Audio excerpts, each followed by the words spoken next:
Hello and a very warm welcome to the third annual Rebuilding Macroeconomics Conference. I am Angus Armstrong and I have the great privilege of being director of the Rebuilding Macroeconomics Network. We are a research network, and over the next 3 days, we hope to have a real conversation with all of the participants in this conference. That is because our task is to explore different approaches of looking at macroeconomic challenges. So you're all very welcome to take part, and there'll be plenty of opportunity for discussion. Over the next 3 days, we're going to hear from over 30 scholars. So we have a feast of scholars from a number of different disciplines. So they include anthropology, cognitive science, complexity, ecology, evolutionary science, psychology, sociology, physics, and so on. So a real feast of different disciplines looking at this issue of macroeconomics.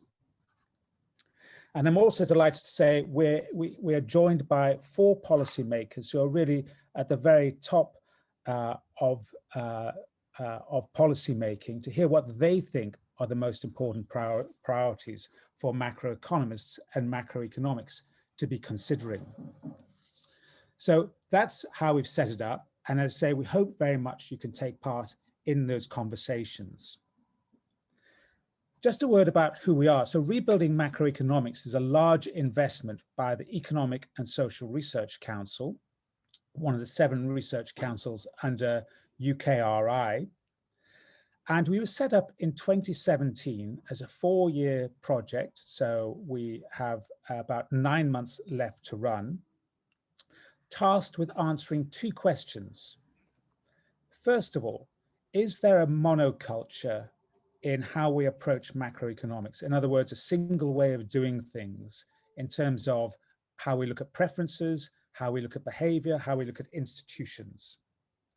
And the second question is there perhaps a perceived disconnect between policymaking and academic macroeconomics? So that was the task in front of us. And we were challenged to look for small scale projects which were interdisciplinary and which might not get funding from traditional sources. So our job really was very much sort of, if I can put it, to look around for interesting projects that go to stretch the edges of macroeconomics rather than do an epsilon away from what macroeconomists currently do. So in order to try and do this project, we set this up by having a leadership team which has got more people from disciplines outside of economics than there are economists. So we have 5 people in the research team, in the management group, myself, of course, Dame Henrietta Moore, who leads the Institute for Global Prosperity at UCL and is an anthropologist, Doyne Farmer, who's professor of complexity science at Oxford University, Roger Farmer, who is a macroeconomist from Warwick University and often on the West Coast of America, formerly of UCLA, that's why, and David Tuckett, who is a psychologist also from UCL. So you can see there's 3 non-economists and 2 economists, but what we all share is a common interest in our socio-economic system. So we started off by looking for interdisciplinary research, which is why we have the sort of projects that I mentioned in my start. We're hosted at the National Institute of Economic and Social Research, which I hope you can see in the photograph behind me, which is an oasis of calm in an otherwise excited Westminster over the last couple of years. And I should also extend my thanks to Jagjit Chadha, who is the director of NISA, for giving us a space to explore some of these ideas that sometimes challenge the orthodoxy, because that's clearly the mandate that we've been given.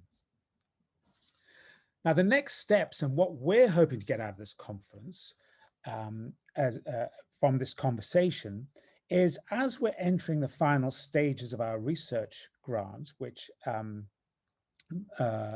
by July we're hoping that will extend to July 2021, we have to deliver to the ESRC a roadmap. So that's kind of the conclusion of all of these research projects. And if I can just read you out what that roadmap really is, you can see the size of the challenge, which is at once very exciting, but I'd admit to being slightly daunting as well, that's confronting us. This roadmap has to include a clear mapping of the current research landscape and a coherent research program for macroeconomics. It will have a clear assessment of the potential of alternative new avenues of interdisciplinary research and added value of the proposed new research program in the context of the ESRC's existing capacity and the priorities of the user community, which is why we've been so keen to involve policymakers on the side of this. Now, we've managed to fund about 37 pilot projects, which is much more than the 24 that we set out to do. I should probably make an apology to any university administrators listening in for the way that we've negotiated down the costs, but it is public money. And the job we have today and in the next 3 days and in the next 9 months to write this roadmap is to really look at the threads that are woven between all of those research projects. So what are the common themes? And we've organized this conference around those common themes. And if we were to use 2 words to sum this up, we'd say social and interaction.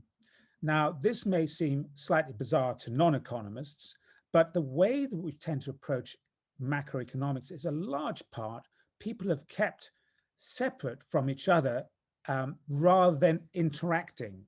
Now, one of the sort of things, necessary requirements for interaction is we have to be different. And I should say that since the global financial crisis, there has been some real innovations in what one might call mainstream economics. So heterodox models have come in from the cold.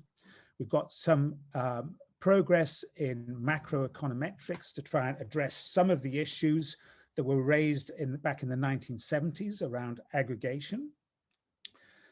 So there's been, and also networks. I would say probably the 2 best projects to address the COVID crisis have included networks right in the middle of them. They don't consider sectors as isolated parts of the economies. They consider them part of an integrated whole. So there has certainly been progress, but what we want to stress is the importance not only of heterogeneity, but interaction. Now, some people say, but we already have interaction. We have game theory, that's explicitly interaction. We have search theory. That is true. But the way that we set the rules for game theory and search theory is either we use game theory where we say everybody understands what the rules of the game are and don't ask where they come from, or we assume some sort of perceived common knowledge about the economy, and that's how we tend to solve search models. So we're more interested in looking at what the social foundations of these macroeconomic models might be. And I just note last week's winner of the Nobel Prize, Robert Wilson himself, who's obviously a fantastic game theorist, said that they think they've made almost no progress on these foundational questions of how do you set the rules of the game in the very first place. And this is where we think social macro comes in. So that's the idea. One of the great things about once we start taking interaction seriously, we get emergent properties for the economy where the aggregate outcomes, the macro level outcomes, aren't simply the sum of the parts. They become different. More becomes different. So we have a genuine subject of macroeconomics, which is not simply the summing up of microeconomic agents. I think that's very important and one of the key areas we're going to be looking to explore. In terms of how we've set up the conference, we have 3 days, of course, and today is very much looking at the nature of economic reality. The first panel looking at what is the right level of investigation for macroeconomics. Should it be the individual and then the macro, or should we be thinking about social interaction, social structure, and perhaps meso levels, groups, regions, and so on, getting a richer sense of macro.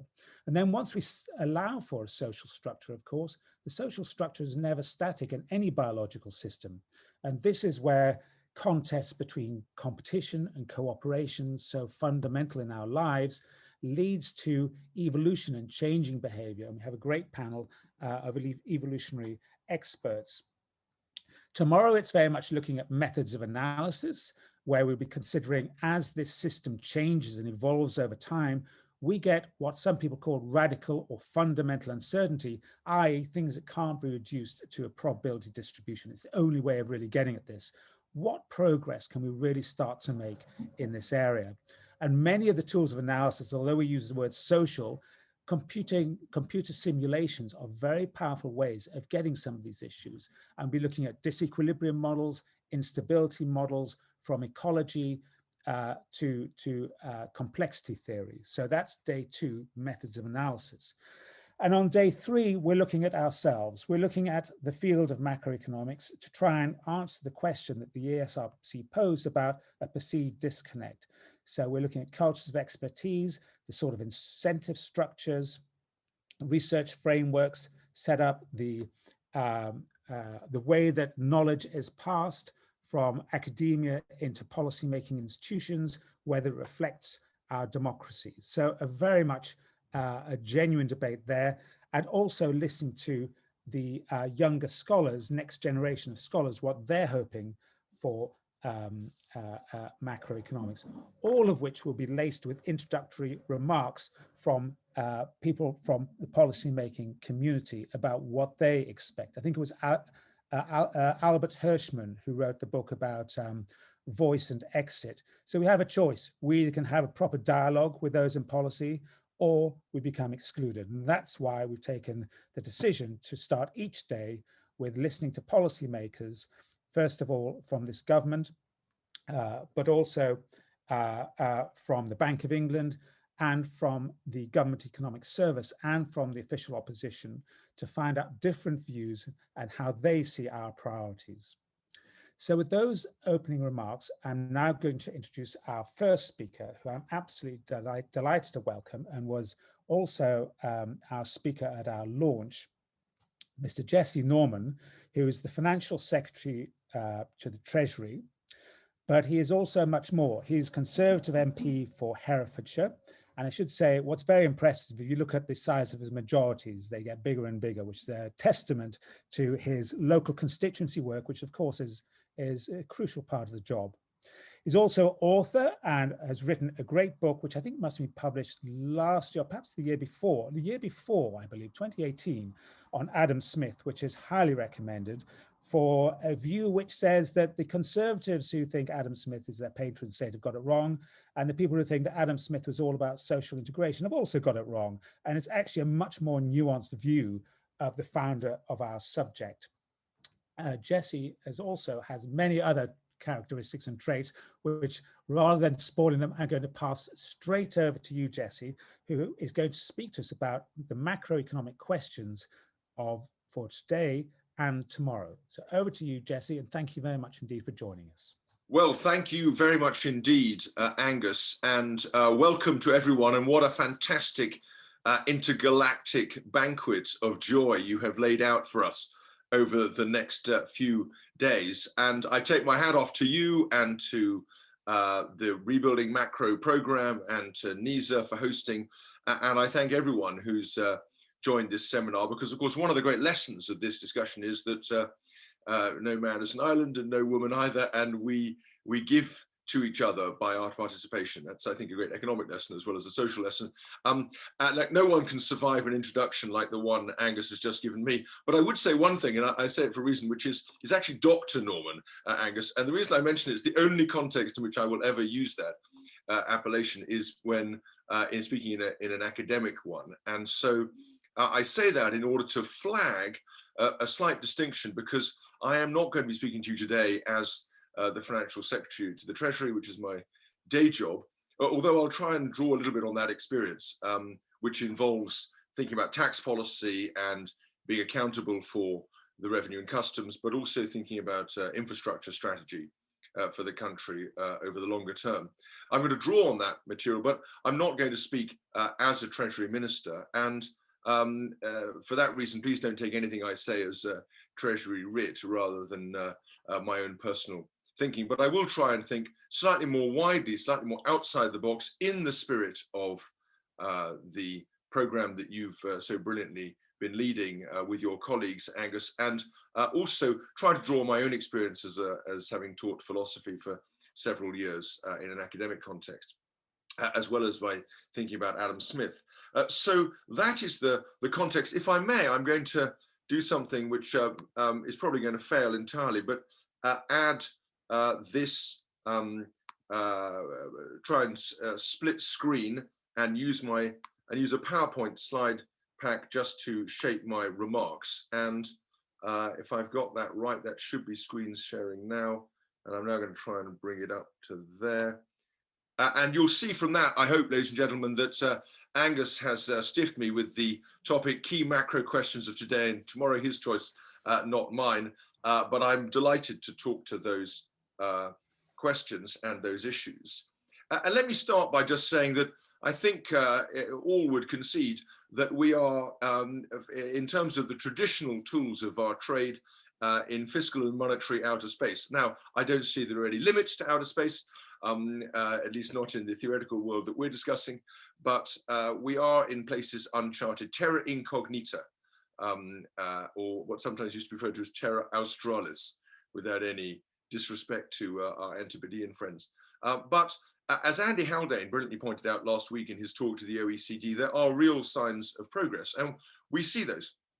And they come in two broad forms. One is improving sources of real-time information, and that can be information from credit cards, it can be from Google searches, it can be from travel information, and of course, new models, and in particular, the use of agent-based models of the kind that is now started to become familiar, certainly in financial modeling the financial system, but also elsewhere.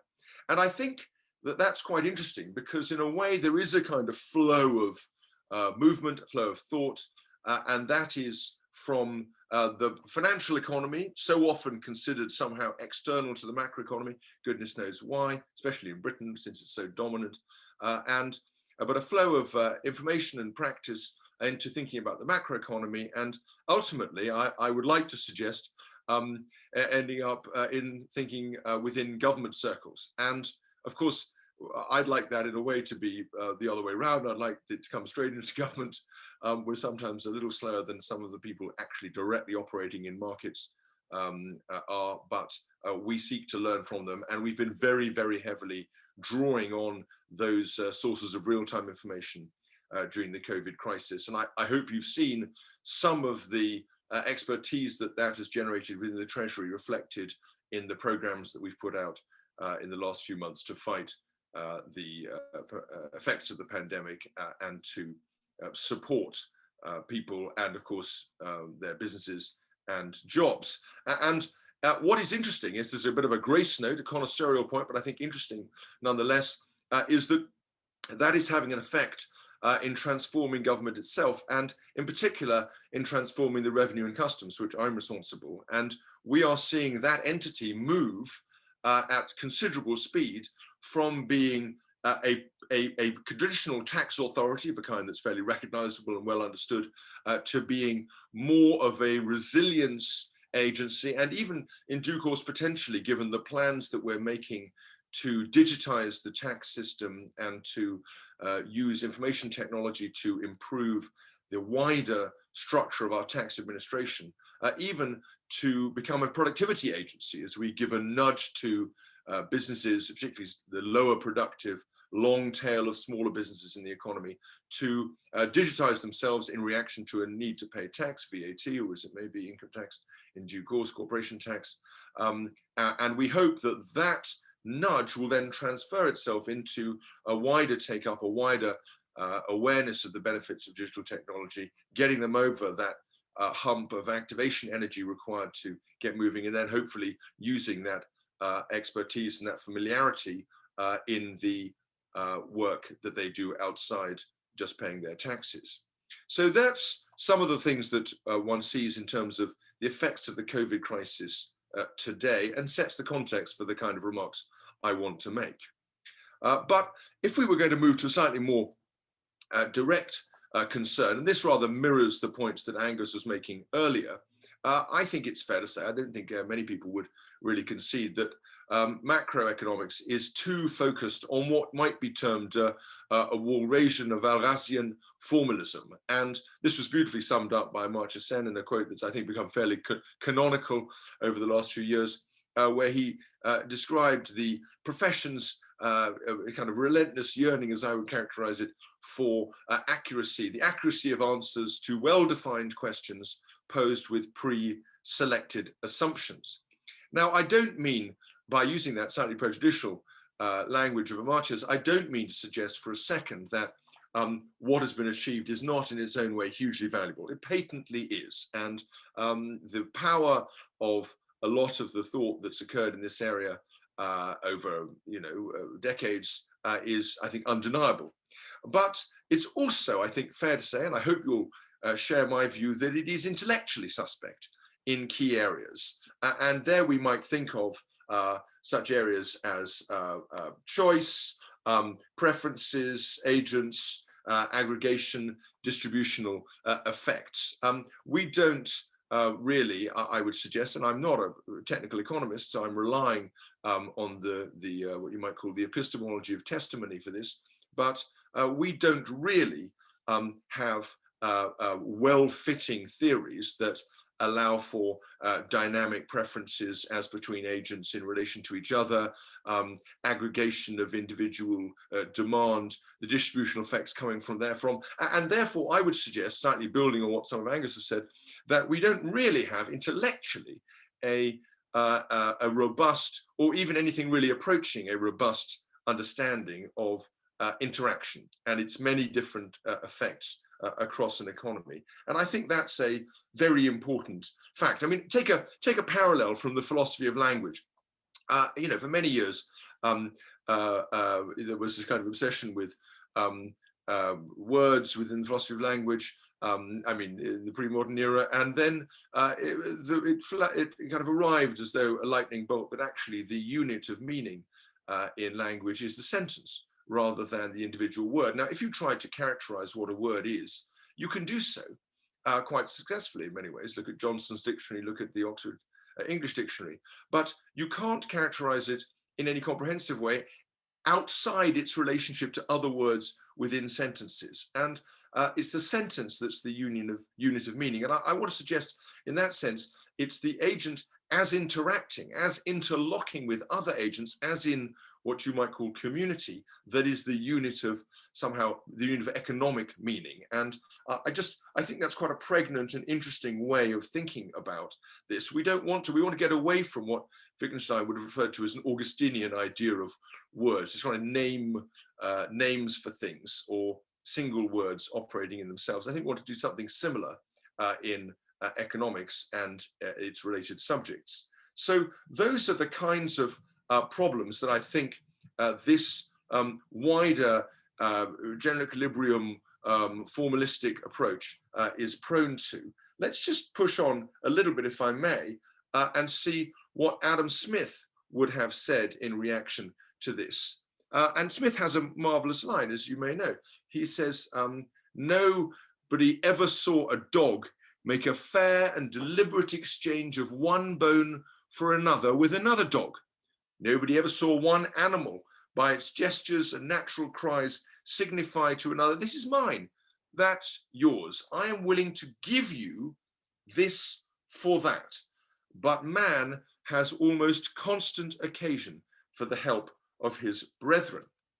And I want to point that not just because I think it's an extraordinarily wise and important comment, but because it says something about our understanding of Smith, and it also says something about our understanding of human interaction. And let me just be clear about what I think that says about Smith. So first of all, Adam Smith, I do not think is properly thought of, and I make an argument in my book that is not properly thought of as a general equilibrium or indeed a neoclassical economist. And this, in a way, hints at his deeper understanding of exchange and of markets. I mean, he thinks of, he doesn't think of individuals as being fixed or isolated vehicles for preferences. He thinks of them as what you might say shape-shifting, flexible, dynamic, social. He takes their preferences as constantly changing, ordered and reordered by human exchange and by the disposition to truck and barter, and not fixed or rigid. And of course, he thinks of competition not as a process of ending in static equilibrium, but as a continuous activity of jockeying for advantage. I think that's a more accurate picture. And the reason I mention this, the reason I think it's so important, is because I think he bizarrely, or surprisingly, perhaps counterintuitively, points us in the direction that we need to go. And that is a recognition that human exchange presupposes imagination, moral norms, trust, interaction, and indeed uncertainty. And because it presupposes those things, it's an intellectual mistake to think of Smith as somehow hermetically sealing his political economy and the wealth of nations from his moral theory and the theory of moral sentiments, which is all about how moral norms come to be formed through social interaction. But he's also pointing us not just to the deeper integrity of his own theory, but to the way in which we should take our own thinking in the 21st century. And he's also pointing to the fact that these things that we might think of in a financial model as being the results of exchanges of a kind to be found on a trading floor are themselves embedded in moral imagination, trust, and human interaction. I think that is the core idea tying together. And as soon as you leave out the social, the psychological elements from this, the ethical elements from this, the normative elements from this characterization of exchange, you are missing something very deep about what exchange really is, as well as misunderstanding Smith's own view. If I now just tell you where I think this is heading, I mean, we have seen, and Andy and others have discussed, it's a well-known phenomenon, a move towards biological, epidemiological models in policymaking, and very interesting that is too. I think that nudges us towards what you might call a more messy, a more evolutionary, a more iterated, as well as a more agent-based approach. I think it nudges us towards a slightly different conception of what economic principles are. If we give up the idea that economics has aspirations to be a hard science, and we accept the facts of dynamic interaction, then it pushes us away from a kind of formalistic concern with the truth that actually isn't truth to tell even available in that sense really in science, given its provisional and conditional nature. It also pushes us towards a more, what I would call a more artisanal understanding of principles. We start to think more about, less about what is true in some academic sense, and more about what really works. And actually, bizarrely, as any physicist will tell you, that's often what happens in physics, because what happens in physics is the maths is often developed quite separately. It sits in little bottles in the apothecary's shop, and then a good physicist will come along and goes, you know what, we could really do with a bit of this. You know, in the 19th century, we could really do with some of this, these strange geometries, if we want to describe the physics of curved space, and the like in the 20th and 21st century. It pushes us towards, if I was going to adapt to some scholastic language, what you might call an economica utens rather than an economica docens of a kind to be found in the university faculty. So the question then is, how can we run alongside, how can we supplement, how can we resolve the potential contradictions between what you might call a post-Walrasian formalism with what I'm going to call a Smithian interactionism? And what would that lead to? And I think it would lead us towards a conception of economic policymaking as rough, dynamic responses using repeated simulations that test both assumptions and outcomes. They don't start from axioms which are unquestioned. They're more like a natural deduction system in logic where you're constantly thinking about the status of your premises and potentially adding premises at the same time. And so I think that is a more interesting way for us to think about the methodology of what you are doing. And I think it has this very interesting further consequence that it doesn't just nudge us towards perhaps a different view of what you might call macro-macro, it also nudges us towards a view of what you might call micro-macro. That is to say, the way in which these kinds of ideas play out within specific communities, and of course, they might be cities. And I don't need to tell you that that's an agenda which has enormous relevance and interest as we seek to recover from COVID and set a new economic chart ahead. So with that in mind, let me thank you very much indeed, and move on to any questions you might have. Thank you very much indeed, Jesse, for that, or should I say Dr. Norman, for that wonderful tour de force. I have a number of questions that I would like to begin with. One thing I would like to start with is the role, with your background of Adam Smith and thinking about morality and markets, the role of technology and how that could lead us to be perhaps more distant. You know, the way that we form opinions now can be very quick. It can get all sorts of, well, fake news is one thing, which is obviously very important these days, but also the way that we interact. I mean, at the moment we're being forced, and thank goodness we've got Zoom that still allow us to interact in these very difficult times. But our greater reliance, when we get back to, you know, the other side of this, our greater reliance on technology, to what extent is that making some of these connections, some of these circles of sympathy, as Smith called them, more difficult, and perhaps could start undermining our ability to create markets and to think about our brethren rather than making it easier? Is that something that concerns you in this notion of resilience? I think it's an extraordinarily interesting question. Let's just pick up on that, if I may. So one of the things that's fascinating about, if I'm just going to make the scholarly point for a second about, because I think it has relevance, about the theory of moral sentiments, is the embedded theory of norm formation that Smith has in it. So Smith essentially invites us to consider how we think of our own behavior as viewed by someone else, and how we would view their behavior, and the iterations of that. And that, I don't know if anyone on the line is familiar with some of the work that David Lewis and others have done on the nature of convention, but that is, you know, Lewis, in a way, a couple of hundred years avant la lettre. And the reason it's so interesting to me is because when you combine that with Smith's conception of man's slavish desire to admire the rich and the powerful, you then get this extremely interesting account, not just of how norms may be formed for good or ill inside a society, but how micro norms emerge through things like virtue signaling and the kind of crowding and ganging behavior that we've seen in social media. And of course, that is absolutely fascinating, and it's a constant preoccupation of government. I mean, part of the problem from government is that, you know, famously bad news has you know, put its clothes on and nipped round the block before good news has pulled its boots on, and that is true. And since in these lily padding intellectual days of Wikipedia, people tend to move very quickly from one idea to another, and since the investment in a belief is a significant investment that no one wishes to revise that they can possibly avoid it, since changing your mind is a cognitively expensive act, everyone is constantly looking for things that reinforce the beliefs they already have.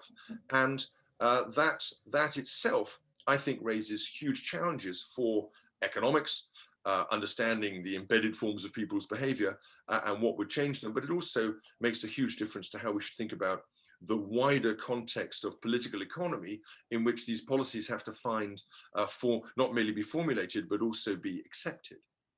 And a follow-up question that I want to ask is about the notion of morality and markets, which you raised, which of course is fascinating because in many ways in modern economics, since Lionel Robbins defined it as allocation of scarce resource amongst fixed ends, i.e. our preferences, we've sort of delegated morality to the market prices. That, you know, if you know, say nurses who do, you know, something we both agree is extremely valuable work, if that's the market price, although that is the state price, it's probably not a good example, but, you know, other clearly worthy jobs, if the demand supply is such that the price is low, does that take us away from how we view others in society morally, because we start putting a price on everything.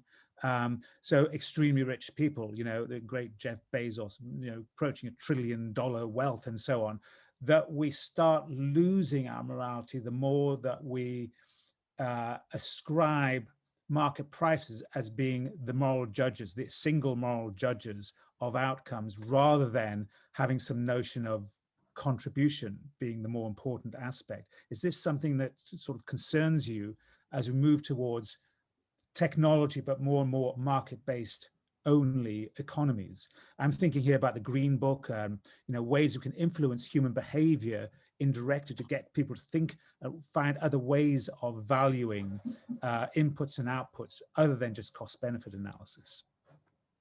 Angus, the trouble is your questions, you raise about 50 things at once, and so it's extraordinarily hard to respond to all of them. Let me just pick out a couple of themes from what you've just very pregnantly said. So of course, one of the fascinating things is the way in which the economics profession's view of its own agenda and its own discipline has changed. And so you've got Lionel Robbins's definition, but of course, there are some maximally inclusive views that would regard economics as the study of incentives as such, and not even necessarily economic incentives. I mean, that's a remarkably ambitious claim. I think the way I would think of it is that, of course, I come to this in a way that I hope consistently reflects my view that no man or no woman is an island in the way that I've described, and that human beings have meaning within context, within social contexts, in some way, absurdly, roughly analogous to words in sentences. And the reason I say that is because I come from and the cards on the table, a kind of Burkean view of the world, in which what really matters to human flourishing and human freedom is society. And society may have bad bits. They're the bits you want to improve, because it's a reactionary position to accept what you're given and not seek to change any of it. But this rather Burkean view is that you should understand society as something you've been given, seek to preserve it and pass it on. And it affords you the basis of human freedoms and a life well lived. Now, if that's true, then somehow it couldn't be more counterpointed or opposed to this very, I'm pleased to say, increasingly questioned and very suspect idea of meritocratic hubris, because what it basically says is, be you never so high, the law and your fellow human being is at least above you or on a level with you, and you almost certainly owe what you've achieved to luck, and you'd better shut up and have a degree of humility about this. And it contrasts with a kind of liberal individualism, which basically says, that human beings deserve what they get, and therefore, if you are at the bottom of the tree, bad luck. It's probably what you deserve, and simultaneously, since it tends to be the elite saying these things, they do very well, and I'll make my way to my country club, thank you very much. So it pushes you towards a view of policy making which would encourage mixing. One of the reasons I like buses is because you mix with people on a bus, and you can see where you're going. And I think that is a metaphor for a wider view of society. The other thing it does is, and I think here we can use a bit of rules to help us. I've just written a big piece on rules for prospect. But imagine, we were actually looking at our society from outside and thinking, well, what are the rules if we didn't know where we were? We couldn't appeal to our own meritocratic sense of self-worth. And we might have to allow for the possibility that we were going to be in those caring sectors of society whose value has been so perfectly shown by COVID, on whom we so rely, and yet whom the price system so ill rewards. And we might have a very different view. And what is fascinating is that even in Rawls's position, you may recall, one of his principles is the difference principle. And the difference principle broadly says that policy should be guided in a way that maximizes the well-being of the least well-off. Now, you might take that that's actually compatible with quite a lot of inequality in principle. And you might ask yourself the question, well, is that really a position we would want to take, given what we now know about status, hierarchy, the moral effects of distributional outcomes, et cetera, et cetera? I think it's an astonishingly rich and important future agenda. Fantastic. And a sort of slight follow-on question from that, Eric Beinhocker has raised this issue of solidarity and perhaps social capital, and has asked, should policymakers view social solidarity, in quotes, as an economic policy objective? Well, very controversial, very I think they regard it as a policy objective. I'm not sure they regard it as an economic policy objective, in part because I don't think the economics profession has kind of given them a theory that might use that. But I don't think there's any doubt that politicians are acutely aware of the forces that keep people together. They're not always very good at using them, and they often put themselves for positions of short-term advantage in contexts which actually end up increasing division rather than reducing it. And sometimes they do that for very good policy reasons. But I think it is true that people are increasingly in politics and in policy aware of the benefits of solidarity. Let me give you a little example of that, which is, I think that I don't think I don't think I particularly want to draw a huge comparison, but I think if we, I think we as a country, and I think economists as professional policymakers, understand the importance of work, understand the importance of employment now in a way that perhaps they didn't understand it 20 or 30 years ago. And I think that is a very, very profound shift. And in part, that's because of the status and dignity of work. And in part, it's because of our awareness of the fabric of companies as institutions, as employers. And in part, I think it's an awareness of the regional effects if you may get localized unemployment or underemployment. And certainly, if I think about the COVID policy responses we've put forward from HMRC and the Treasury, we've absolutely been trying to think about what is the fairest way of protecting the most vulnerable people and businesses in our society. And I think that sense of solidarity has been rather an important factor. Okay, thank you very much. And another question has come about the economics of climate change and biodiversity, and the extent to which macroeconomics should really be taking that as very much part of its agenda in looking at how we can actually think about the environment as, you know, very much the sort of ultimate context of everything we do from an economic point of view. How can it help us getting this over-exploitation rather than this sort of very much market-based view at the moment? Is there a way that macroeconomics should really start to incorporate this as part of its overarching agenda? It's such a good question, and I wish I had had time to talk about the green environmental aspects of the kinds of thinking that I was outlining in my very small number of slides. I wanted to keep it 15 minutes. I'm delighted we can pick it up in conversation. Yes, I mean, it comes out of my view, in a way it's a natural corollary of my view about past generations and the enormous benefits that we have received from the society we have inherited and the moral obligation to improve that and pass it on. It falls out of that view that we need to have similar regard for future generations. We must be aware of the obligations that were incurred by our predecessors and seek to discharge them and to meet concerns that arise out of that. And that means understanding the legacies and continuities of some quite nasty things in our own history, potentially. But it also means looking forward to what the future may bring. And I think, I mean, this is not an area in which I'm very expert, but I suspect that you will that we find in macro that it is highly focused on a certain kind of green agenda that has to do with you know, the economics of particular kinds of project at the micro level, or the economics of carbon at the macro, and how to achieve certain policy goals there. What I don't think we're really doing is quite thinking in as rich and integrated a way as I would like about, for example, biodiversity, species loss, extinction, those wider sets of issues which have an enormous impact on our well-being and, of course, on our future health, since they probably nurture microbes that may be helpful to us in future. And I think that's an extraordinarily interesting agenda. And since it's an agenda that bears on all human activity, I think it's likely to bear on the activity of political economy in that wider sense as well. Wonderful. We've had a couple of other questions. One is about the link between micro and macro policy. And I want to draw this out in something which you've touched on a number of times this morning, which is regions and regional policy, which of course in some ways sits between the two a little bit. And there's been some, terrific models that are nearly 50 years old now, I guess. I'm thinking Thomas Schelling's segregation models, where in micromotives and macrobehavior, it's a phenomenal piece. I love incredibly clever and you wonder how far counterintuitive. the discipline's got beyond that.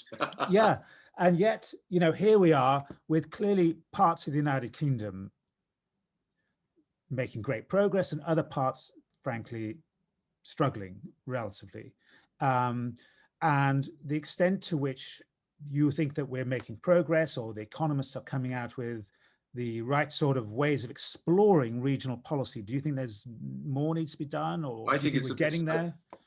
It's so interesting. I actually feel more optimistic about this than one might think, given the kind of wider concerns. I think two things. One is that there's quite a lot of government policy that's actually been rather effective in this area, a thing called Transforming Cities Fund, where we've put quite a lot of money into intra-city transport and other schemes, cycling and walking and the like, in cities. I think that will be shown to have been a very wise public investment over the longer term. And I think it goes well because it fits well with the metro mayoralty as a mechanism for governing locally. I think there is a problem associated with that, which is, and we're seeing it actually playing out at the moment, which is the metro mayors tend to say, thank you very much indeed, bank what it is, and then try to come back for more. There's no budget constraint. So we need to find some way of liberating more local energy by imposing a slightly harder budget constraint than perhaps government has. But I also think, and this is perhaps even Pollyanna-ish, but I actually think there's a bit of a recipe for effective development. And let me just very quickly sketch out what it is. And of course, there are people on the call who will know 1,000 times more about this than I do. I'm hoping very much I'll have time to be able to listen to what Paul Collier says later. And there are several other people amongst your incredible smorgasbord of delight that will be speaking to this, and that do play to the two sides of the agenda, what you might call them, the micro macro and the macro micro and the macro macro. I think but the recipe goes like this. And you see it in this thing that the government's launched called the Stronger Towns Fund, which I think is quite interesting. Relatively small amounts of money, £25 million. But in order to get that, it forces local areas, cities, small towns, towns and small cities, to come up with a plan, to set up a separate board which formulates the plan, to do an enormous amount of consultation, to step away from petty local rivalries to the extent they can and party politics, and then to present this plan to government in a way with some expert input and advice on regeneration, which can be evaluated. Now, what I like about that is that it, broadly speaking, follows the Heseltinian principles of urban redevelopment of a kind you saw in Liverpool or in Canary Wharf. And that is, although of course those are two radically different situations, and that is that once you've got everyone behind a plan and everyone is signed up and there's no scope for lying and cheating and defecting within the given area, and it sets a wider agenda, then of course you've built something that goes well beyond the relatively small amount of activation energy triggering money you've given it. And I think that could be very, very interesting. And of course it forces every area to ask itself, well, what is distinctive? What do we really care? What is our terroir? What is the element in our history and our past and our distinctive genius that might give us a claim for the future, not just to public money, but to private money? And since there is a private component, these things have to be privately led. I think that's a potentially really interesting recipe. And I think it provides lots of fascinating potential experimentation prospects for your agenda as you seek to go into the next stage. And so, one thing I must, just listening to you ask on the back of that, something which I was quite keen on pushing around the Scottish referendum way back in 2014 now, gosh, seems quite a long time ago, which is why don't we allow subcentral levels of government in this country to raise their own bond finance? Now, I'm well aware of the potential moral hazard issues, but that's in a first best world. We're a long way from a first best world. This is called reality. And we're the only advanced economy that doesn't have subcentral finance, that everything's raised by the central government, apart from small amounts. Now, tricky bit, not having that, you resort to sort of pocket money finance and pocket money devolution, where you allocate a certain amount of money. You don't really have responsibility for finding out how things worked or how things didn't work. And I remember raising this to Andrew Tyree, and he just sort of rolled his eyes in the Treasury Select Committee saying, no government will ever allow this in the UK. Times change. And I wonder whether that could be part of, a bigger discussion of future way to really get at reinvigorating parts of the UK regions. You tempt me into a very deep bog indeed there, Angus, and I'm afraid I'm not going to put a foot on it. But what I will say is that the lack of the presence of moral hazard and the lack of a proper budget constraint are a serious problem for that agenda. And the reason why other countries or other areas may be able to do it is because they have solved or adequately addressed some of those issues. And of course, because they probably have more local revenue raising and more local discretion over local revenue raising than we do. And that raises much wider questions of the nature of the British polity and whether centralisation in government is a cause or an effect of that conception of a British polity that we've built over several hundred years. And of course, in many ways, it'll be both. So I'm not going to get too far involved in that. I will just point out one little thing, which is we have a local government, I think, called the Public Works Loan Board, which I'm afraid feels to many local government officials like free money. That's not a good thing either. 100%. We completely agree on that. I've had a question in from Richard Bronk, who has written many great pieces on radical uncertainty and imagination. And he says, given the endemic radical uncertainty, would you also like to talk about the role of imagination in helping us use a variety of economic models to diagnose emerging patterns, to make sense of uncertain future, where the future is not a statistical shadow of the past? Gosh. Richard has thought more deeply about these issues of imagination in economics than I will ever be able to do. So it's a question which he will know a dozen answers better than me. But I would say that, yes, I do think that the moral imagination that enshrouds exchange is, I think, slightly different from the imagination that we will need in thinking about unbidden possibilities. And often what we need is a kind of discipline. This is why, it's horrible to say it, but this is why some of those grids and checkboxes are remarkably helpful, because they force the mind out of its normal guide rails and to think about possibilities that may not have been contemplated. And many of those will be irrelevant. Many of them will be simulations we want to throw away. But some of them will play directly to concerns and issues that we have. And I think there's a huge agenda in that area. And I would be very excited about it. The 18th century, there's a nice distinction that they have in the 18th century between the imagination and the fancy. I want to be sure that we're not using our fancy and that what we come up with is not fanciful. I'd like us to be imaginative in that disciplined sense. Fantastic. We have time for one more question, and I would like to take you back somewhat, if I may, to the days when you became Dr. Norman and the subject of your PhD thesis, which I think was around geometry, if I'm not mistaken. And the reason why I find this so interesting is you talked about words and how words in your presentation are not unique to us, but when we use them, we create a different imagination with the listener. And words, of course, we can either put them together to create one sense, which is like an IKEA instruction manual, which is kind of just a set of instructions, or we can put them in a different ordering and they create a feeling through poetry. It's just words, it's just letters being reorganized again and again, but they have totally different effects on us. And in some ways, that's the property of macro. It's putting things in a different order and getting a totally different aggregate outcome, even though they're the same ingredients, just letters being reorganized.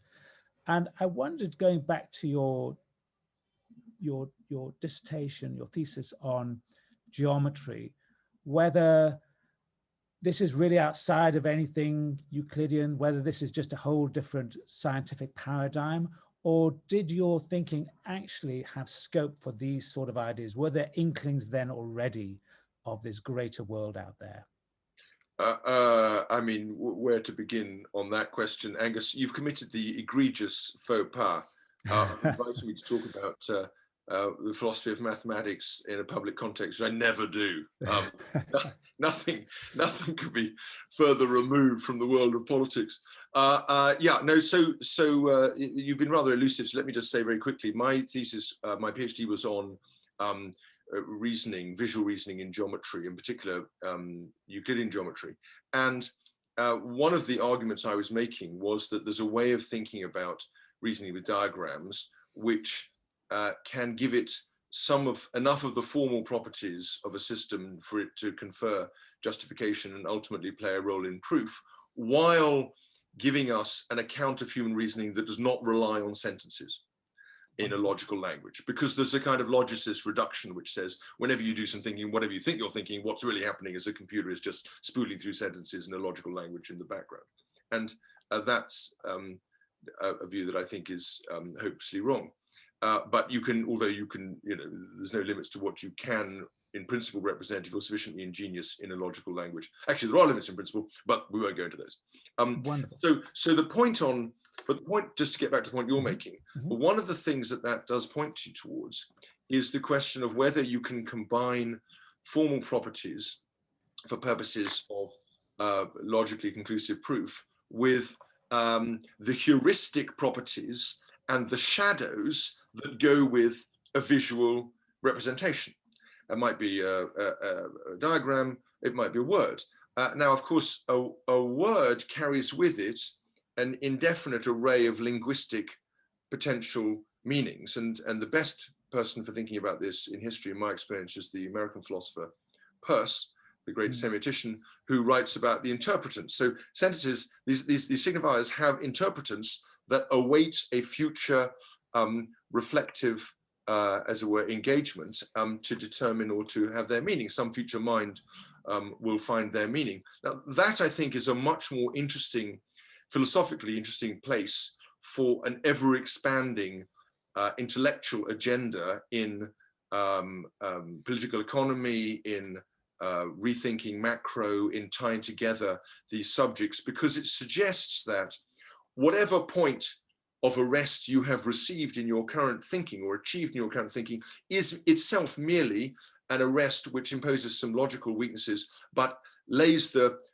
way. In fact, is almost certainly a point that you will be casting away to rise above in achieving a higher level of understanding. And that suggests that amazing achievement of Walras in achieving a conception we think of as a modern conception of equilibrium might itself be something that in due course we see as a special and important part of our history, but not by any means the final, let alone the pre-final or even the pre-final answer to these dynamic issues of interaction, which have an ever unfolding and ever open future.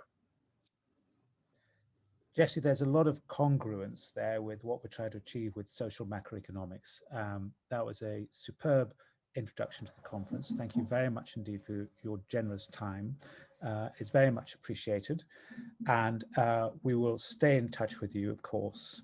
But on behalf of Rebuilding Macroeconomics, thank you very much indeed. And we will be, unless you would like to make a final. No, it's been a huge pleasure. Yeah. Thank you so much. Heaven speed your efforts. Have a marvelous conference, and I can't wait to tune into more of it. Fantastic. And our next session is actually at 10:30, so we have a 15-minute refreshment break where Ekaterina Svetlova, who is one of our hub leaders of the Finance Hub will be chairing that session.